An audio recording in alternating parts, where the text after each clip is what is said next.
Bismillahirrahmanirrahim. Assalamualaikum warahmatullahi wabarakatuh.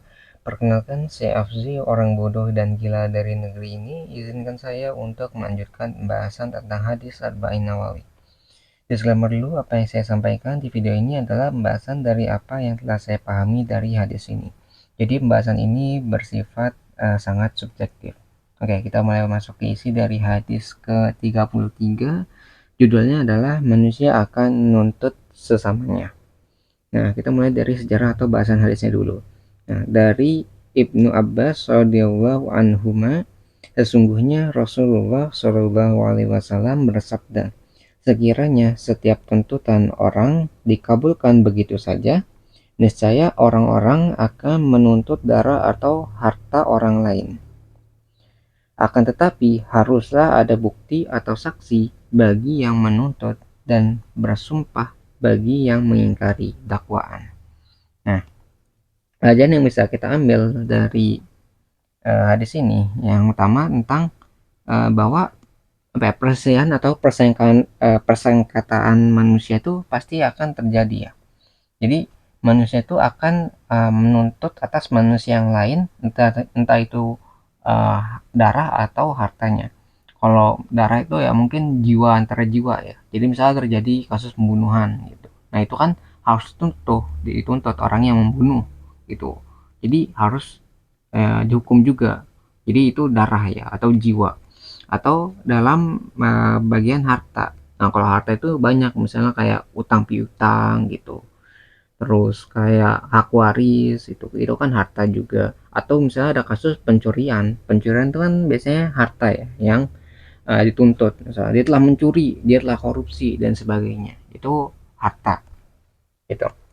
Nah, disebutkan di hadis itu ada implikasi lah bahwa jika semua tuntutan itu dikabulkan, misalnya tuduhan nih itu semuanya dikabulin, maka akan ada manusia yang memanfaatkan hal itu. Bayangin aja ya, kalau misalnya kita nuduh orang itu langsung dibenarkan tuduhannya, itu ada berapa banyak nanti tuduhan-tuduhan yang palsu gitu. Jadi kita misalnya tiba-tiba nuduh orang, kamu punya utang ke saya 1 miliar. Nah kalau misalnya nggak perlu kayak syarat tertentu lah untuk tuduhan itu terbukti, maka akan berapa banyak orang yang dirugikan atas tuduhan tadi gitu. Padahal kita nggak kenal siapa dia, tiba-tiba bilang dia punya hutang gitu kan. Misalnya kita punya hutang ke dia gitu, terus tiba-tiba tuduhannya dibenarkan gitu. Bayangkan berapa banyak orang yang akan dirugikan atas tuduhan-tuduhan palsu. Maka dari itu di kalimat berikutnya ya, itu haruslah ada bukti atau saksi bagi yang menuntut gitu. Itu harus ada bukti atau saksinya gitu ketika kita menuntut. Jadi syarat dalam menuntut itu kita harus menyertakan buktinya, jadi terdapat bukti yang kuat. Kayak bukti itu harus bisa diterima akal sehat ataupun indera manusia lah. Jadi ada wujudnya gitu. Kalau maksudnya diterima akal sehat tuh kayak misalnya siapa yang melakukan, misalnya ada pembunuhan ya, dari kasus pembunuhan tuh harus kita apa, telusuri bagaimana pembunuhan itu dapat terjadi. Jadi kayak siapa yang melakukan, terus setelah siapa yang melakukan, alatnya apa yang digunakan, menggunakan apa nih alatnya, setelah itu di mana tempat kejadiannya, apakah di sekitar tempat tinggalnya, di jalan atau di mana tuh, terus kapan gitu. Misalnya kita urutkan kejadiannya tuh, apakah dia orang yang mengenal korbannya. Kalau misalnya nggak kenal ya buat apa, motifnya apa, terus ngapa dia tuduh seperti itu.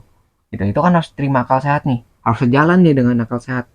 Nggak mungkin kan orang yang nggak kenal, nggak tahu ini siapa, tiba-tiba langsung ngebunuh gitu, pasti ada alasannya itu. Terus alat apa yang digunakan, apakah menggunakan senjata tajam, menggunakan senjata lainnya gitu kan, kita nggak tahu. Harus ada ini ya, harus ada buktinya senjata apa yang digunakan gitu. Harus ada tim kayak kosangan, ada tim forensiknya gitu yang meneliti apakah senjata ini memang benar digunakan untuk melakukan pembunuhan.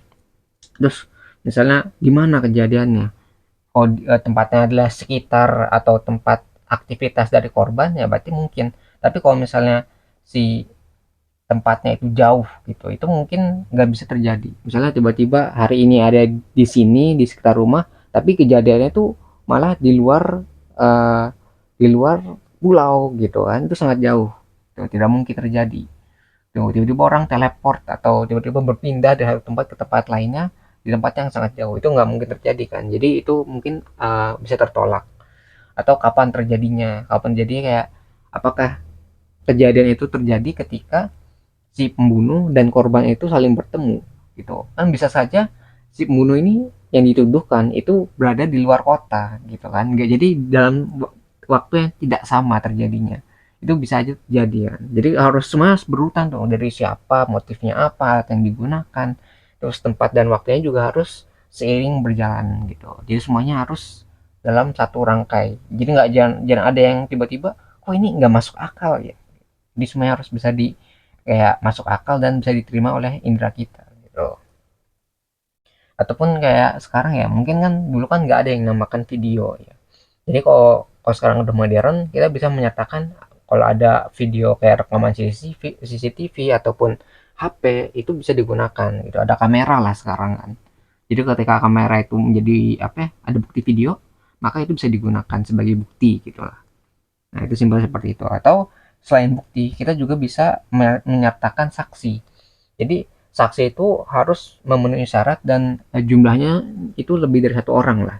Jadi memenuhi syarat tuh kayak kayak gini. Syaratnya tuh salah satunya dia itu harus netral.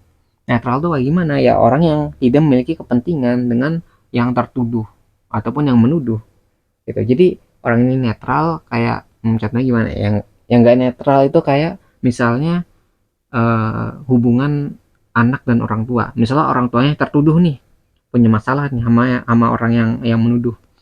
Jadi anaknya ini nggak boleh dijadikan saksi, karena ketika anaknya dijadikan saksi, anaknya biasanya akan membela orang tuanya gitu.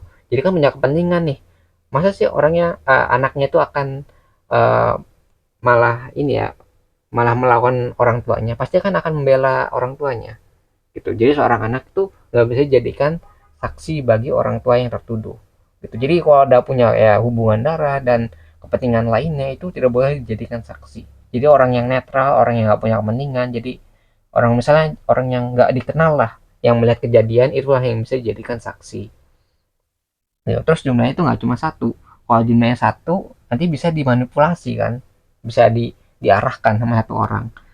Jadi nggak boleh satu orang, harus lebih dari satu. Jadi nanti dari berapa saksi ini harus ceritanya itu harus sama, atau enggak setidaknya tidak ada yang berbeda lah. Jadi satu saksi ke saksi yang lain itu memiliki jalan cerita yang sama atau kurang lebihnya tidak berbeda gitu. Jadi pendapat saksi itu sangat penting ya, dan jumlahnya nggak boleh satu orang, karena kalau saksi tunggal tuh khawatirnya satu orang ini bisa manipulasi kejadian yang terjadi gitu. Itu syarat-syaratnya, jadi butuhkan syarat dalam menuntut. Lalu di hadis juga disebutkan tentang bersumpah bagi yang mengingkari. Nah, maksudnya bersumpah bagi yang mengingkari itu, jadi kan orang nih menuduh orang yang misal seorang ya, jadi seorang ini menjadi tertuduh kan. Nah, orang yang tertuduh itu memiliki posisi yang lebih kuat. Jadi kalau kita nuduh itu posisinya lemah selama kita belum menyatakan bukti. Jadi kita lemah nih, oh dia mencuri, dia berzina dan sebagainya. Itu posisinya lemah dalam hukum ya. Jadi ya bos yang tertuduh tuh posisi yang lebih kuat selama yang menuduh itu belum menyatakan bukti. Jadi hanya nuduh doang nih, itu sangat-sangat lemah. Jadi dengan sumpah, ya, oh yang tertuduh nih bilang, saya tidak melakukan itu, saya bersumpah tidak melakukan hal yang Anda tuduhkan. Itu sebenarnya cukup untuk menolak tuduhan tadi, selama buktinya belum dikeluarkan. Nah, jadi si penuduh ini harus menyatakan bukti yang kuat untuk mendukung tuduhannya. Jadi kayak misalnya dengan video tadi kan, kalau zaman modern sekarang, atau misalnya dengan saksi-saksi yang menyaksikan dan dia sifatnya netral. Jadi saksi-saksi yang tidak memiliki kepentingan dan jumlahnya lebih dari satu orang. Itu. Kalau misalnya sudah bisa, udah jelas nih dari buktinya, terus video dari yang disertakan itu emang benar-benar nggak diedit dan benar-benar asli gitu ya, itu bisa jadikan bukti yang sangat-sangat kuat untuk membuktikan bahwa tuduhan tadi itu merupakan kebenaran gitu.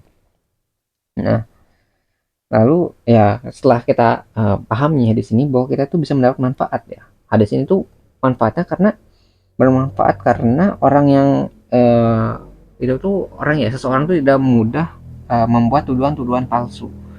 Jadi orang tuh nggak asal nuduh nih kayak, wah kamu telah mencuri ya, kamu telah berzina ya, kamu telah ngambil harta saya ya, gitu kan. Jadi kita nggak langsung bisa menuduh seseorang. Ya, jadi nggak tuduhan-tuduhan palsu itu nggak langsung bisa dikeluarkan. Jadi itu fungsinya adalah menjaga kehormatan seseorang. Jadi ketika kita menuduh seseorang itu sebenarnya kita telah merusak kehormatan seseorang. Entah itu tuduhannya terbukti atau tuduhannya tuduhan palsu. Itu sebenarnya sudah mencoreng nama seseorang. Misalnya, wah kamu telah berzina ya, gitu. Itu walaupun ketika kita mengucapkan hal tersebut terbukti atau tidak, itu sebenarnya sudah mencoreng namanya gitu, atau bilang wah kamu tuh mencuri ya, kamu korupsi ya, gitu. Selama tuduhannya itu belum terbukti, itu sebenarnya sudah mencoreng namanya gitu. Setelah kalau kita udah umumkan ya, itu sebenarnya sudah mencoreng kehormatannya. Jadi kita tuh dengan hadis ini itu kita tidak mudah membuat tuduhan-tuduhan palsu karena harus dibuktikan tuduhannya. Kalau nggak bisa tuduhannya nggak bisa dibuktikan, itu bahkan tuduhannya bisa berbalik kepada yang menuduh. Jadi setelah kita tahu wah bos ini membutuhkan bukti dan saksi, sehingga nanti kita tuh bisa minimalisir terjadinya fitnah. Fitnah tuh kayak kita nuduh tapi tanpa bukti gitu. Fitnah itu kayak gitu kan. Jadi kayak kita nggak ada buktinya tapi kita menuduhkan hal-hal yang dia dia tuh mungkin tidak lakukan.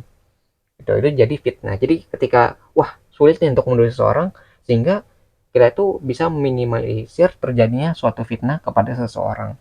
Karena fitnah itu emang sangat-sangat kejam ya, bisa lebih lebih kejam daripada pembunuhan.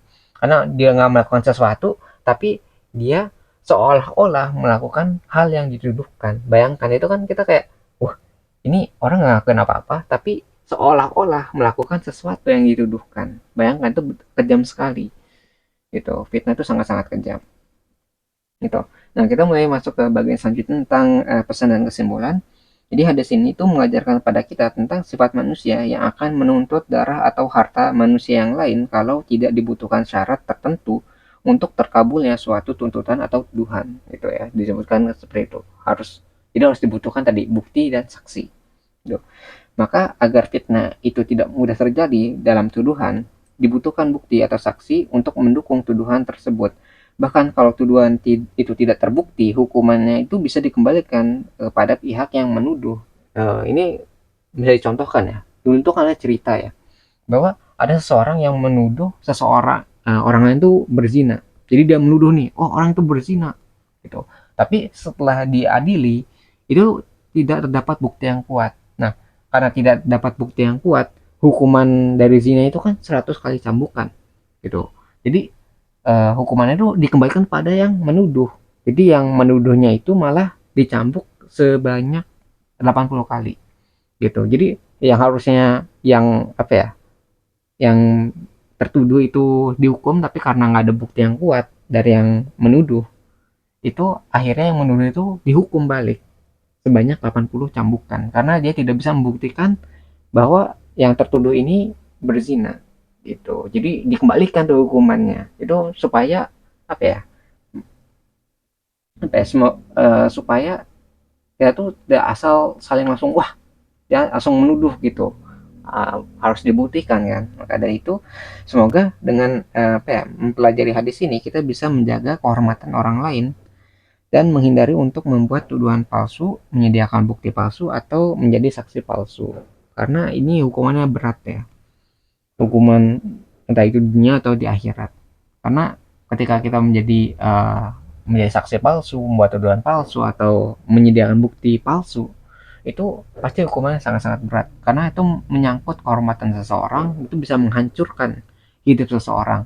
Kalau misalnya orang itu tiba-tiba dituduh berzina, itu kan berarti bisa aja cambuk 100 kali. Bayangkan, ada orang yang misalnya terfitnah, itu harus dicambuk 100 kali. Gitu kan. Tapi kalau misalnya kita beriman dan mempelajari hadis ini, kita bisa menghindari hal-hal tadi gitu dengan tidak membuat tuduhan palsu, bukti-bukti palsu, atau menjadi saksi yang palsu gitu. Nah mungkin sekian dalam pembahasan pribadi saya yang bisa saya sampaikan mengenai hadis ke-33 dari buku Arba'in Nawawi. Nah sebelum saya akhiri, saya ingin menyampaikan bahwa jika ada kebenaran di video ini, maka itu semua bersumber dari Tuhan Yang Maha Kuasa, dan jika ditemukan banyak kekurangan ataupun kesalahan di video ini, maka itu semua bersumber dari diri saya pribadi. Di channel kita juga ada moto, jangan didengar, jangan dipercaya, ragukan segala pilihan, dan selalu buktikan bahwa pendapat saya itu salah.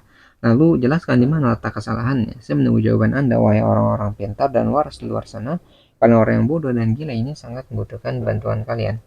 Terima kasih bagi yang udah menyimak videonya, semoga bisa bermanfaat. Saya akhiri dengan kalimat wassalamualaikum warahmatullahi wabarakatuh. Saya Afzi, pamit undur diri. Kita ketemu lagi di pembahasan selanjutnya. Insya Allah.